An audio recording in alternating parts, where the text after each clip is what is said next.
हाय। आप सभी को। अच्छा ये अच्छा, आप भी सोच रहे होंगे आखिर मैं ये कर क्या रहा हूँ।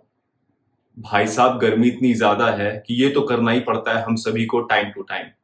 और धन्यवाद हम इंसानों को, जिनके अथक प्रयास से ग्लोबल वार्मिंग और क्लाइमेट चेंज तेजी से अपना रूप दिखा रही है। अप्रैल और मार्च का महीना याद है हमें।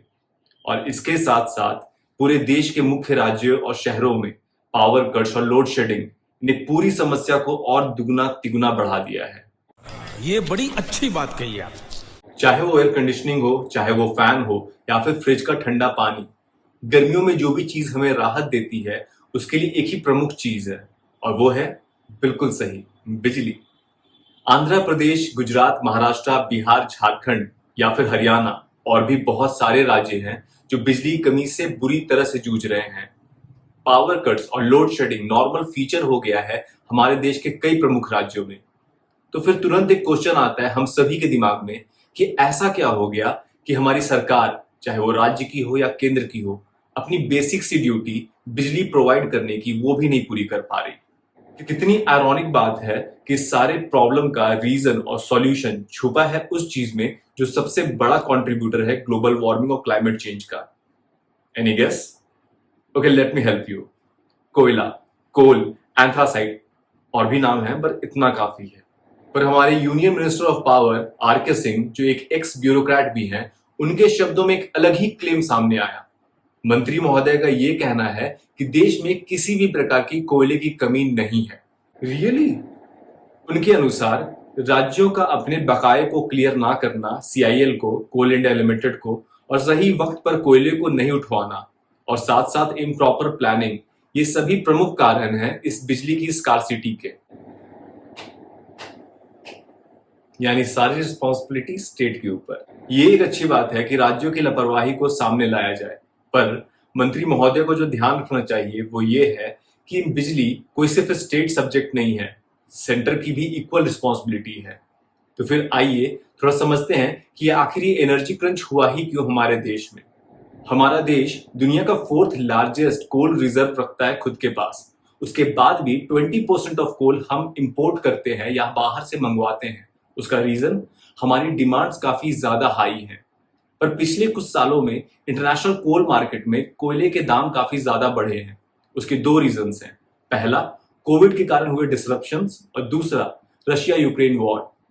ये दोनों कारण खुद में काफी हैं इंटरनेशनल मार्केट में कोल के प्राइसेस को एक्सपोनेंशियली हाई करने के लिए। पुतिन भाई साहब, हमारे देश की 70% प्लस बिजली डिपेंडेंट है कोल पर। इवन 100 से भी ज्यादा थर्मल पावर प्लांट्स में 25% से भी कम कोयला बचा है रिक्वायर्ड पैरामीटर्स से। एक और जो सबसे बड़ा कारण है वो है increasing power demand over the years. बीते कुछ सालों में हमारी पावर की डिमांड कुछ ज्यादा ही एक्सपोनेंशियली हाई होती जा रही है। ये एसी क्यों नहीं काम कर रहा है? बात सिंपल सी है। कोविड से रिकवर करती हमारी इकोनॉमी और गर्मियों में कूलिंग अप्लायंसेस का मैक्सिमम यूज, ये दोनों चीजें काफी ज्यादा प्रेशर डालती हैं हमारे थर्मल पावर प्लांट्स पर ये चीज हमें याद रखनी चाहिए कि इन थर्मल पावर प्लांट्स के पास ऑलरेडी काफी कम रिजर्व है कोल का।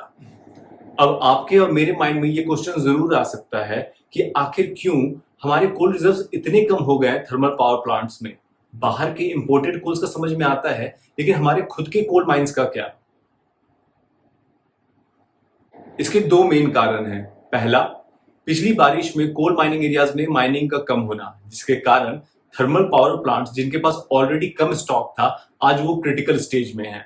और जो दूसरा कारण है वो है कोल ट्रांसपोर्टेशन के लिए रेलवे में बोगीज और कोचेस की कमी, जिसके कारण रिसेंटली 42 पैसेंजर्स ट्रेन को एब्रप्टली कैंसिल किया गया ताकि स्मूथली ट्रांसपोर्टेशन हो सके कोयले का, जिसके कारण काफी सारे पैसेंजर्स को दिक्कत भी आई। तो अब आता है सबसे ज्यादा जरूरी सवाल, इन सब के बीच हमारी सेंट्रल गवर्नमेंट क्या कर रही है?